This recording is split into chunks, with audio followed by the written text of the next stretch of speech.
If Allah subhanahu wa ta'ala's religion is Islam, why there are so many other religions? And the question was, why Allah didn't protect Islam and made it the only religion on planet Earth? Allah subhanahu wa ta'ala's religion is already protected. It's never changed. It's always been there. It's never ever been absent.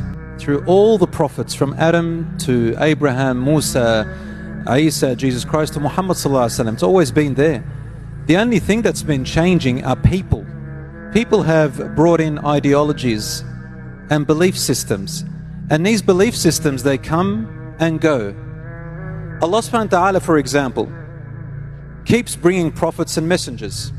He brought the scriptures of Abraham and then Moses and Jesus, and people continue to corrupt it. People corrupt it. So Allah sends another messenger. And finally the Quran came down. Is the Quran changed? The Quran is not changed.